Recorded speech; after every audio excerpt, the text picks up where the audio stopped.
If you look up the words like smug or arrogant or self-serving or totally condescending or has a God complex or a host of other things, they should all have a picture of Andrew Cuomo right next to them. I just Googled that, and it's a picture of the Congress building. Is it really? No. But, well, it should have Cuomo. You could put Congress, you could put Cuomo. It doesn't matter. Right next to it. I mean, how else would you describe New York governor's transparently kindergarten teacher tone that he took yesterday during that briefing? I mean, he literally he just basically dismissed out of hand the new allegations that have now been leveled by the Attorney General of New York on sexual harassment by 11 women, backed up by 179 witnesses. That's like going to a sporting event. How many people saw this happen, right? But then he's basically like, no, it's cool. I sexually assault everyone. Guys, yeah. LGBTQ. I'm an equal opportunity groper. You know, I will grope anybody. So this is not like I'm not picking one person or one gender here. I'm an equal opportunity groper. You think about court cases. I actually sat on a jury during a court thing in Orlando one time for jury duty. And like there was one witness. That one witness sent this guy away for life in prison for murdering someone. Like one witness. There were 179 witnesses that have seen him do this stuff and that were interviewed during this independent investigation conducted by New York's Attorney General, Letitia James. Here's how she broke this story. Yesterday at this press conference. Investigation into allegations of sexual harassment made against Governor Andrew Cuomo. I'll make a brief statement and then turn it over to Ms. Clark and to Mr. Kim, who will delve into the investigation's findings. The independent investigation has concluded that Governor Andrew Cuomo sexually harassed multiple women, and in doing so violated federal and state law. Specifically, the investigation found that Governor Andrew Cuomo sexually harassed current and former New York State employees by engaging in unwelcome and non-consensual touching and making numerous offensive comments of a suggestive and sexual nature that created a hostile work environment for women. The investigators independently corroborated and substantiated these facts through interviews and evidence, including contemporaneous notes and communications. So there you go. 11 women, 179 witnesses. And one of these women is a state trooper, by the way. Like the audacity to, she was put on his detail and he's groping her. And now President Biden has called on Cuomo to resign. President Biden has now said, you got to get out of there. So will he? And a number of governors have come forward as well. It sure doesn't sound like he is if you listen to him. Listen to him during this press conference yesterday. Actually, it was behind closed doors. He made this, so no reporters, by the way, were allowed in this room to ask questions. But by the way, Letitia James, the Attorney General, they stood there and faced reporters' questions. But Cuomo isn't.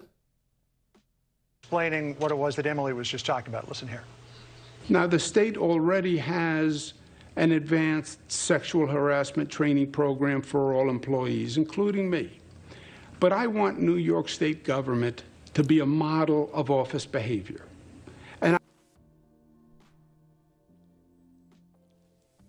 Did we lose Clayton? Am I still here? I accept responsibility, and we are making changes. Okay. That's what we're doing? Were you guys able to hear that? No, we kind of lost you right when you started that. You froze up. Let's play that again. So here is Governor Cuomo. Let's cut this so it's clean. But so here's Governor Cuomo yesterday. Reporters were not allowed in the room. And here was his response to this new Attorney General investigation that he had groped or sexually assaulted 11 women with 179 witnesses. One of them being a state trooper. So reporters weren't allowed in when he made these comments. Explaining what it was that Emily was just talking about. Listen here. Now, the state already has an advanced sexual harassment training program for all employees, including me.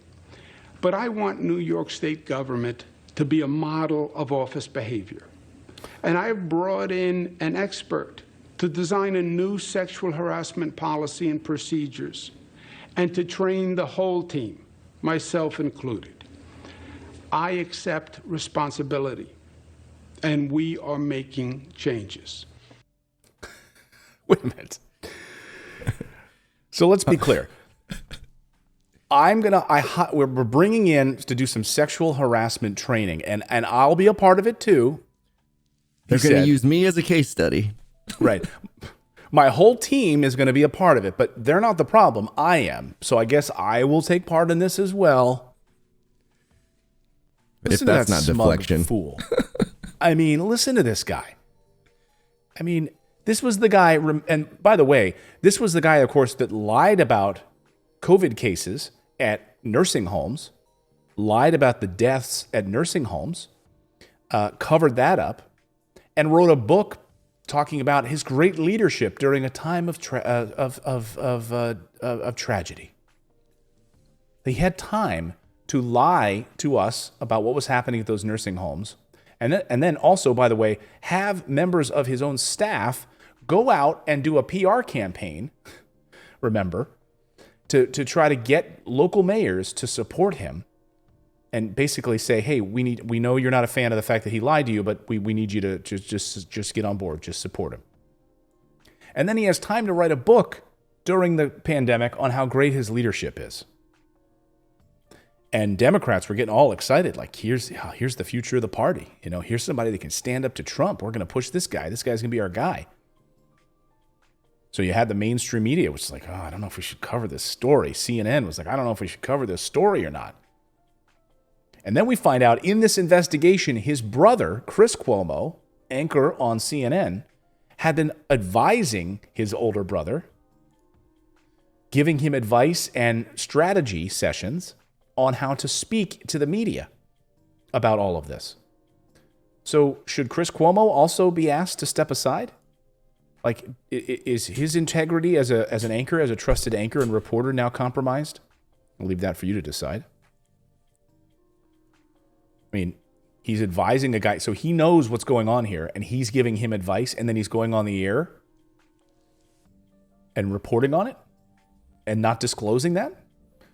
Doesn't he have a right to say, here's the story, by the way, I've been advising my brother. I've been telling him what to say in the media.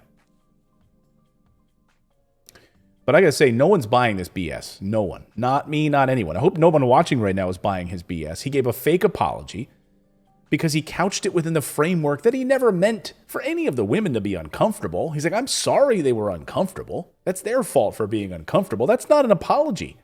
Yeah, my mother and father used to do that to me. I mean, that's just what I do to people. I kiss them. I hug them. I grope them. I put my hand down their pants. Like it's what we do in New York. What are you gonna do?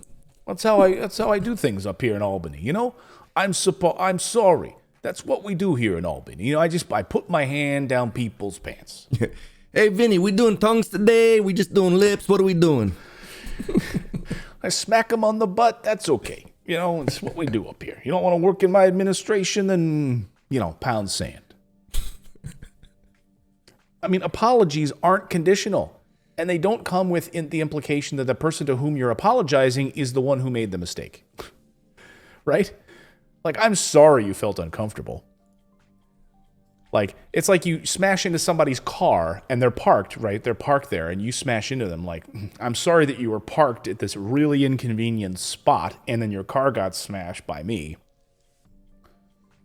Impact always is greater than intention, right? It matters not at all what his intentions were. What was the impact of his actions? Care about the impact and put that above your intentions for once. So what's next? Yep.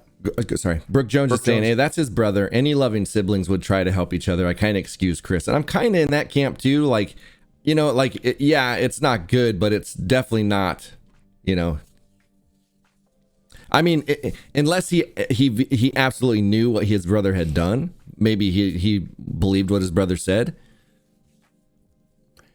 Yeah, I mean, maybe he lied to him. I mean, who knows the inner workings of that? I'm just saying if he's covering this story, and I know that the CNN made a statement and he then was pulling himself off of doing any stories on this. But which is also laughable, right? Because he went to great lengths to promote his brother during the pandemic, having him on regularly to talk about how great he's handling everything. And mom spaghetti. Right. But then, you know, yeah, I talked about mom's spaghetti. And then once the story breaks about the nursing home, suddenly they're quiet about it. I love the duplicity of that. But Attorney General James is not moving forward with federal charges. Why not? The state now could file charges, but we won't know if they will. We don't know if they will. So it's going to be up to the state, I guess. Cuomo could be impeached by the New York State Assembly. Now, if that happens, here's something interesting on the impeachment front. It's different than a president. Because if Cuomo is impeached during that process, he has to immediately cede power to his lieutenant governor during that whole process. So that process starts, he's done. He has to cede power right to his lieutenant governor. So will Andrew Cuomo resign? Let me know in the chat. Thanks for subscribing to the channel. You can also become a channel member by going to morninginvest.com/join, where you can stick it to the mainstream media and support independent journalism. We're able to bring you the stories that you won't see on any of the major billionaire-backed networks. Thanks so much. We'll see you next time, everyone.